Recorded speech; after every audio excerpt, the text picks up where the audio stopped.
ndabaramukije. Ubushize tuganira twari twaganiye ku itegeko nshinga aho ryavuye, uko ryakozwe, uko ryikorewe n'abaturage ubwabo n'ibibazo byagendaga birangiza mu gihugu cyacu. Tuza no kuvuga ko ryavuguruwe, ariko kuvugururwa amavugururwa manini yabaye ni mu 2015. Ayo ngayo igituma tuyavuga nuko ariyo byasabye n'abaturage kugira ngo batore amavugururwa, bahindura nako ntibanayihindura article y'101, bahindura izindi za article y'101 yagumye, ahubwo bahawe mirimo Perezida wa Repubulika kugira ngo akomeze imirimo ye na nyuma y'icyo gihe kuko manda yari irangiye. Ariko itegeko 101 ryagumyeho, ntabwo ryigeze rihinduka, ririmo ryanditse ko ryari rimeze.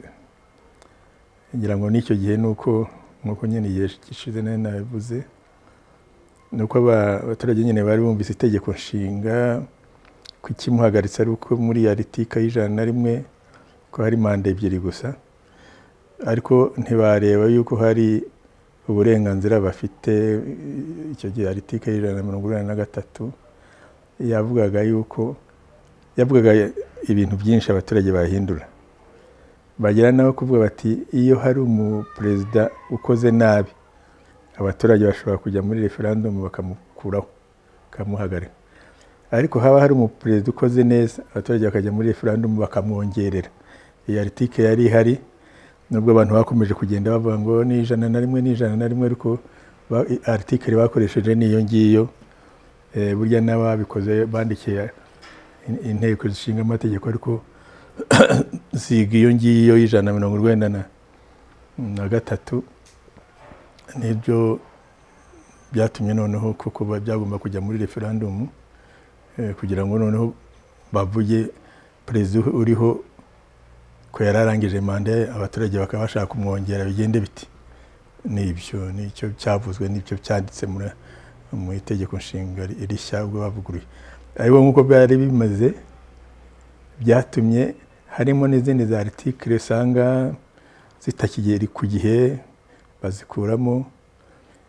Baza gusanga kandi hari izindi za article zahora zisaba, ingingo zahora zisaba ko abadepite bazihindura buri gihe, nabwo babishyira hamwe kugira ngo abadepite be kujya bahindura itegeko nshinga buri gihe, ariko bige mu zo bita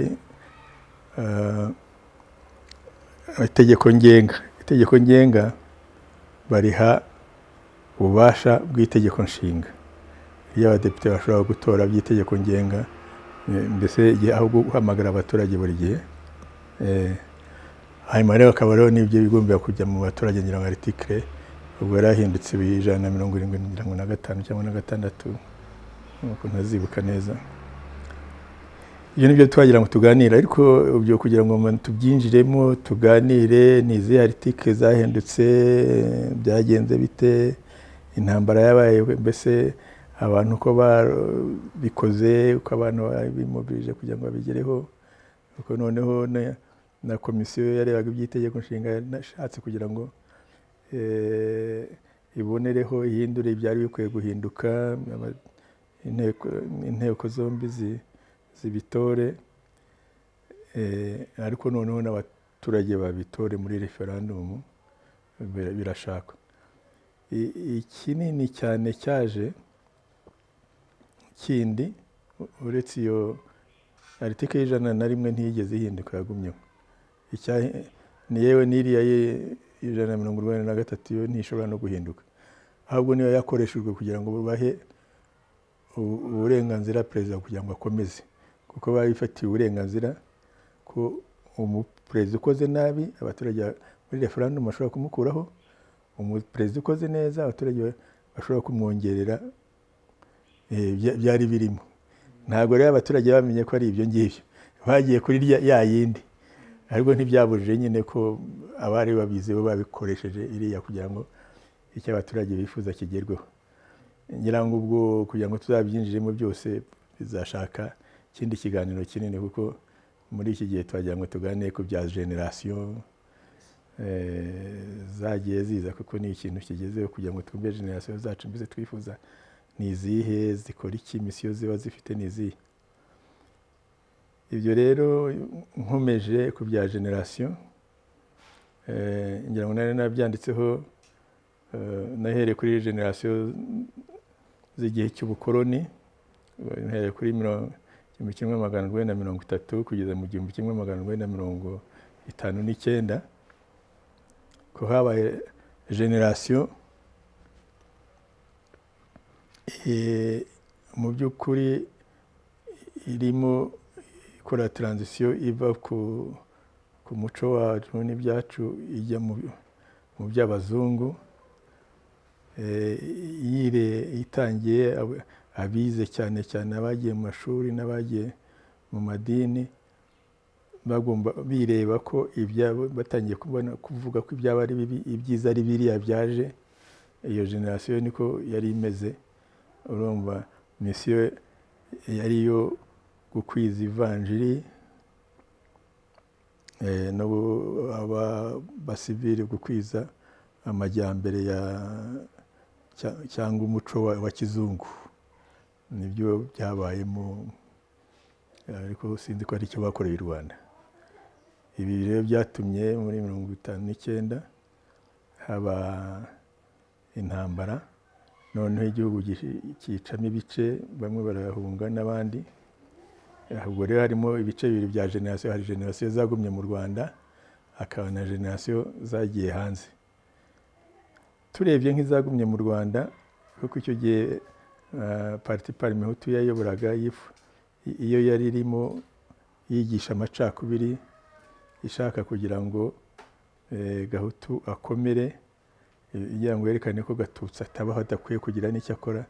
Bumva yakomeje kwigisha amacakubiri ku gihugu cya Gahutu. Gatutsi ntabyo abifitemo, ukwiye kugenda, yaje n'ubundi ari umukoloni.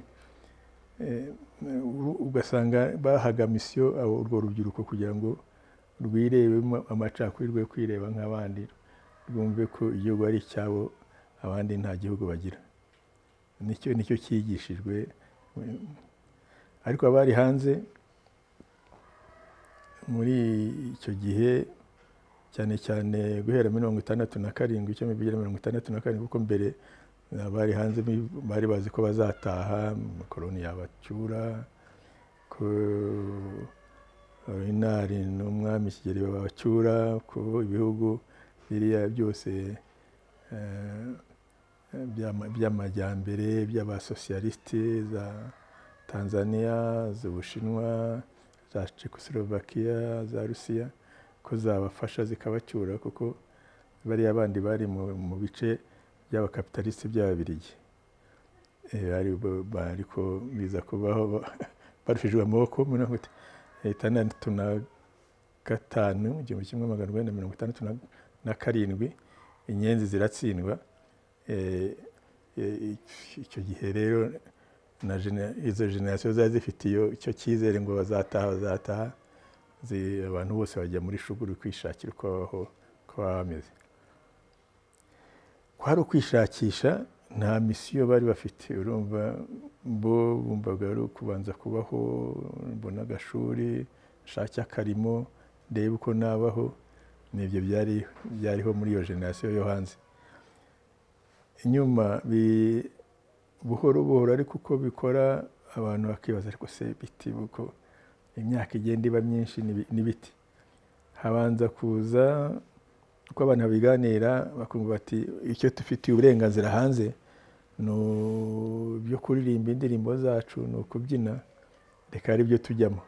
Haza rero ibyo byo abantu baririmba, cyangwa bibuka ibyabo, bakaririmba, ari ukwibuka, ndetse bigira naho babiririmba babikoresha, babiririmbaga babikoresha kugira ngo babone n'udufaranga n'iki, nk'uko kiritiri yose ikoreshwa kugira ngo ibyare ekonomi. Ariko ubwo nibwo nyuma ya buhoro buhoro hatangiye kugenda abantu bibaza, se n'iki rwose tuzaheraho ko impunzi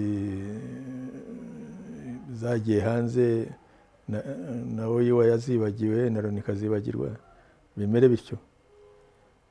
Ugasanga ari abari Burundi, ari abari muri i Burayi, ari abari muri Amerika baragenda bibaza ibyo bibazo, ndetse ugasanga bafite na za club na za association bagendamo bibaza ibyo bibazo, ariko bashakisha biti bizahera hehe. Kuko ushobora kwibaza ibibazo tibyiza nuko twataha, twari dukwiye gutaha, iriya leta irakora nabi, ariko ntibavuge bati dutahe duti, ntibatera iyo ntambwe. Abateye iyo ntambwe ni muri 79 ni Rano Rwandese Alliance for National Unity, yavukiye Nairobi, ariko ikozwe n'Abanyarwanda benshi baturukaga muri Uganda, bari baragiye gukorayo, abarimu ba engineer, mbese abantu ba elite bari bahari bakora atangiza iyo Rano yo kwibaza ngo no twiguhora twibaza ngo tugire dutahubwo reka niki tugomba gukora. Noneho nibwo batangiye gushaka umurongo, gushyiraho za structure no kuganira ibyo bibazo, bumva bitugomba kubona ibisubizo byabyo. Iyo ni generation yari tangiye kwishakisha, ariko noneho muri 1987 havuka RPF. None RPF ivukiye ishaka umurongo mugari, ishyira hamwe ibitekerezo, yubaka inzego zose z'abari n'abategarugori, z'urubyiruko n'abandi, ndetse ishakisha umwaye zo kuvuga ngo reka tuzagende ku neza, ariko byanze no ku mbaraga tuzagende, tugomba kubitegura byose. Iko mbaraga byitwaga Ocean Z, iya nyuma burya nta ukwanga teretse agira ati ngwino turwane. Icyo gihe rero, guhera icyo gihe muri 1987 mu kwezi kwa 12 nibwo hagiye umuryango wa RPF. Urwo rubyiruko rwo hanze rwawugiyemo, icyo gihe rwo rwahawe umurongo, ruhabwa na misiyo. Rwanda mbere nta misiyo rwari rufite hose mbere, none urabwa misiyo yo kuvuga ngo hari igihugu cyacu tugomba kukibohora. None bagira misiyo yo kubohoza icyo gihugu, babona umurongo, babona structure, babona ibintu byose. Misiyo yo kubohoza igihugu n'ubyo generation ibigize misiyo. Hagati aho rero nibyo byabaye, intambara iraba, haba intambara isanzwe, haba imishyikirano ya Arusha, haba intambara yo guhagarika jenoside, iranahagarara. Ubwo misiyo ya yindi yabo yo kugira ngo bagere ku byo bifuza barayikora. Hanyuma iyo urebye rero guhagarika, nyuma yo guhagarika jenoside ni iki? Kuko abanyarwanda bose bari bagiye hamwe, generation yo muri 67 kugeza muri 94 bo noneho babigishije, uretse amacakubiri Parimuti yigishaga, noneho batangiye no kubigisha ko ibyiza si ukwanguriye, ahubwo kumukuraho kuko ahora duteza ingorane. Mbese kwigisha ko umututsi mwiza ari uwapfuye atari uriho. Kuko ubundi hari uko bavuga ngo rwose igihugu ni icy'agahutu, Gatutsi ntiyakwiye kuba ariho n'ibindi, nyamuneka ntitukwiye gukorana nawe, akwiye kujya ahandi. Nk'ibyo abambere bigishaga ayo macakubiri. Naho none hariya bari barateye intambwe bavuga ati ntakwiye kubaho, kuko iyo ariho tugira ingorane. Noneho mukwiye kugira ngo aveho wese, tutazongera kugira n'icyo kibazo. Ushobora kugira ikibazo abo ngabo bishaka bati se twebwe kuki, cyangwa se bakagira n'ikibazo cyaba hanze babaza ati mbese ariko abo ko ari Abanyarwanda kimwe namwe bavuga ururimi rumwe, murabahora iki? Urumva ko ari ikibazo. Nabo muravuga rumwe, muri mu gihugu kimwe, mufite umuco umwe, murabahora iki? Nabo hanze babibabaza, bikaba bibateye ikibazo kimwe cyababateraga nuko abo bavugaga bati twebwe ko turi abanyarwanda, kuki umwe twahera hanze cyangwa twakwimwa ibyacu turi mu gihugu. Ariko hakaba n'abandi bo hanze bababaza bati ariko se mupfa iki? Bareba nuko muvuga ururimi rumwe, mukaba mufite umuco umwe, mukaba munashyingirana, mukaba mutuye muri teritwari imwe batagira habo, murabahora iki? Urumva ne byabateraga ikibazo. Hari amacuti yo muri Afurika, hari abazungu babafasha, bakababaza ati ariko bariya nyine bazaho mubahora iki?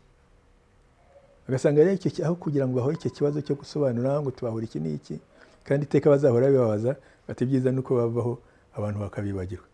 Icyo gitekerezo ari cyo gitangira kwigishwa rero generasiyo y'aho ngaho yo bayiha misiyo kugira ngo bazageze barangiza abatutsi, mbese bica abatutsi. Niyo misiyo bari bafite. Ayo hanze, abo hanze bumva bari bafite misiyo yo kubohoza igihugu. Ibi rero bihuriye mu RPF imaze gufata ubuyobozi, igihe cy'impunzi bakibona ikindi, ubwo kwari gufata izo generasiyo zose kugira ngo zijye hamwe, noneho zishyire hamwe kugira ngo icya mbere kubaka ubwo bumwe bw'Abanyarwanda.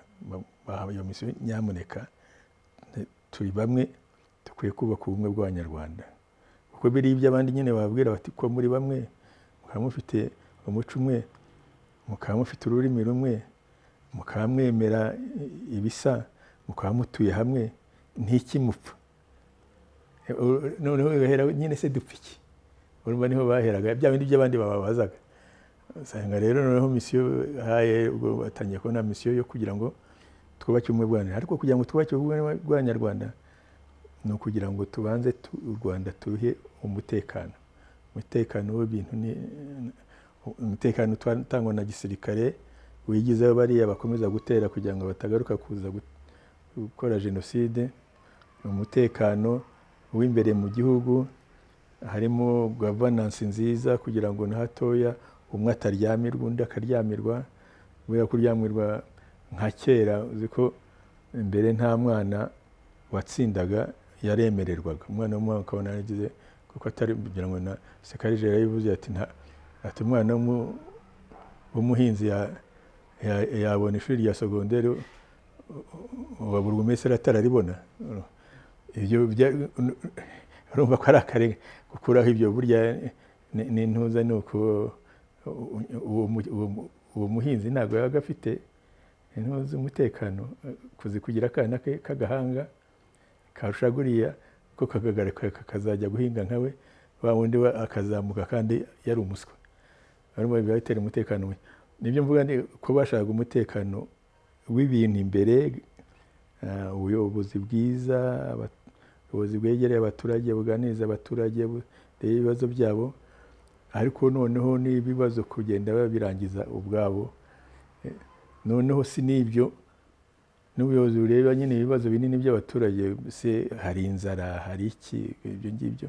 Kuko niba ufite inzara nta mutekano ufite. Ese twazanye, hari imiti ihagije kugira ngo abantu bivuze, hari inshinge zihari z'abana, abana bajya mu mashuri n'abandi. Urumva ibyo nibyo byitwa umutekano w'ibintu n'abantu. Akaba rero n'umutekano w'igihugu, abasirikare bararwanye bajya hirya muri Zazayi n'ahandi kugira ngo bigizeyo babandi bashaka kubuza uwo mutekano. Urumva generasiyo yari ifite misiyo yo gusana umutekano w'igihugu, w'ibintu w'abantu n'ibintu, kugira ngo ibone uko yubaka ubumwe bw'Abanyarwanda. Iyo ni generasiyo yo hagati ya 1994 na n'ibihumbi 2020. Iyo generasiyo n'ibyo misiyo yari ifite, nubwo yagiye nyine gukora byinshi za tekinoloji n'iki, ariko ni bya bindi, umutekano w'igihugu, umutekano w'abantu n'ibintu, kugira ngo igihugu gitekane kibe nk'izindi, babone uko bubaka ubumwe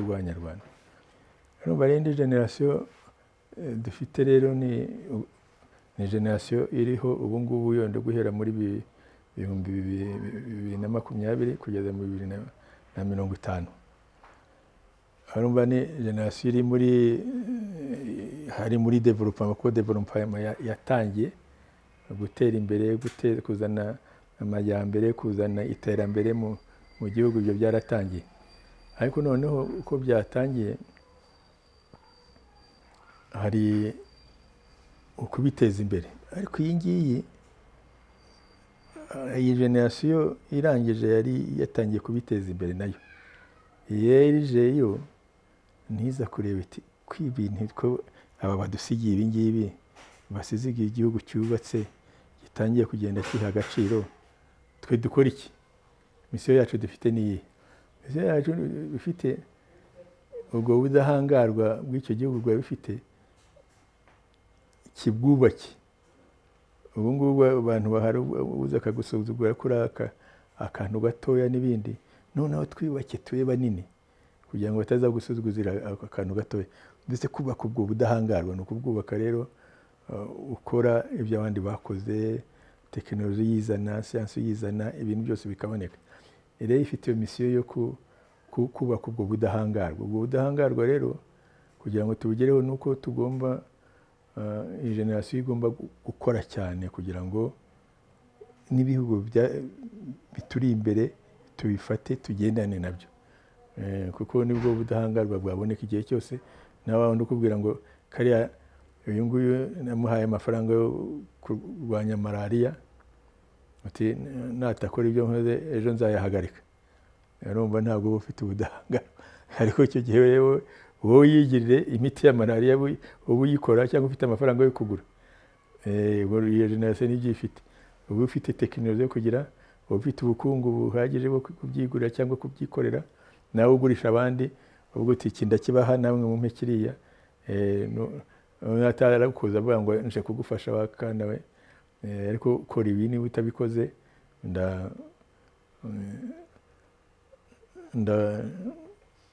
amafaranga ndahagarika, ibintu byose bisigare. Buriya reka mbahe urugero, ntuza M23 muri Kongo irwana, ntabwo bigeze bafata abanyarwanda ngo babazane bati dore, ntabwo bigeze bafata imbunda z'abanyarwanda ziriyo, ariko baravuze ngo ubwo M23 iriyo, ubwo n'u Rwanda ruyifashe. Ibihugu byose bigeze naho kuvuga ko ntuza, ndibuka tugiye kujya mu matora, igihugu cyagombaga kuduha amafaranga cyaranabyemeye, ni Hollande kuduha amafaranga yo gukoresha amatora. Bati turabiretse. Icyo gihe abanyarwanda barahaguruka, ubuti mubireke.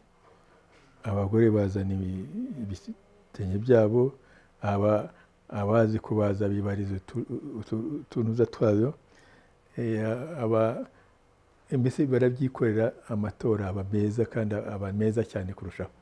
Nyuma byarashize kera nibwo bavugaga ngo bya bindi twabangiraga tugira ngo birapfa byananiranye, amafaranga barayazana, ariko bayazana amatora yararangiye.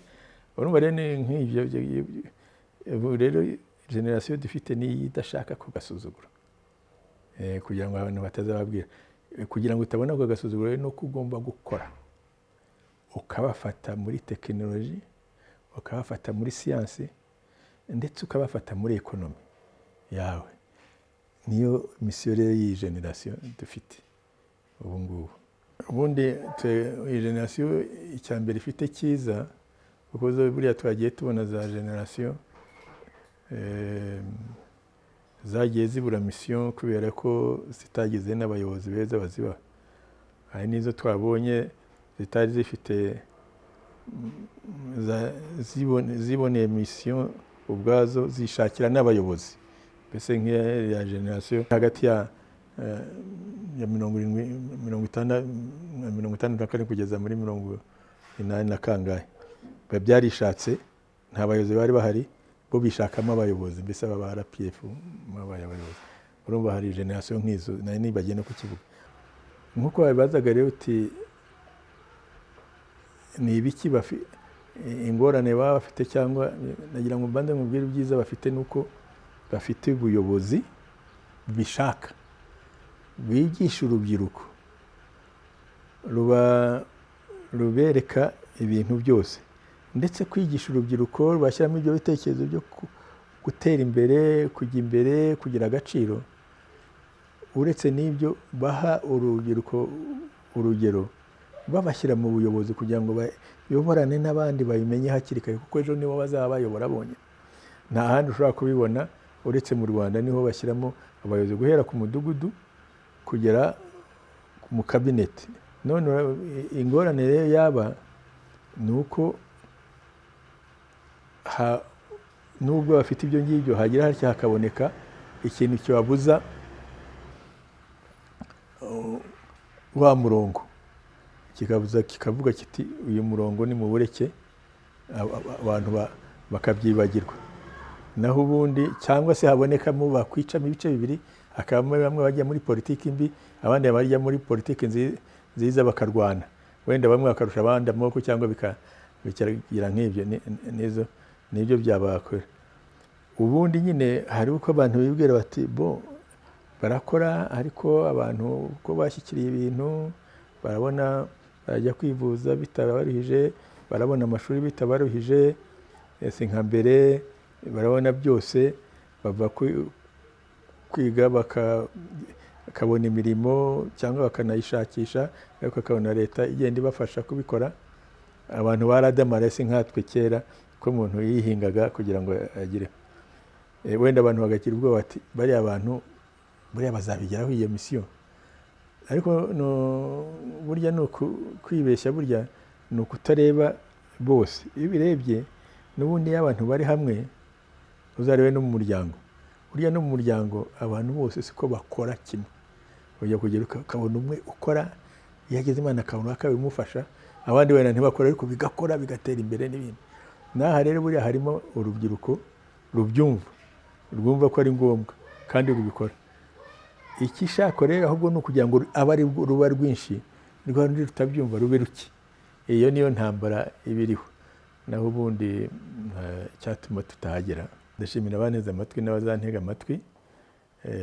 Ikiganiro nagezeho, urumva abafite ibibazo ubwo bazabinyohereza wenda kuri Twitter yanjye, bazabimbaze. Igihe gitaha nongera kugira ikindi kiganiro nzabibasobanurire kuri ibyo. Ariko mu gihe gikurikiyeho ngira ngo twakomeza tukaganira. Hari ibintu nagiye nandika muri Twitter, babiri resume, nibyo tuzajya duheraho kugira ngo ngende mbivuga, bigire nshyiremo za details zimwe zitari zumvikanye. Noneho n'abafite ibibazo bazabaze, tugende tubishyiramo. Nshobora kubisubiza muri Twitter cyangwa nkabibasubiza mu kiganiro.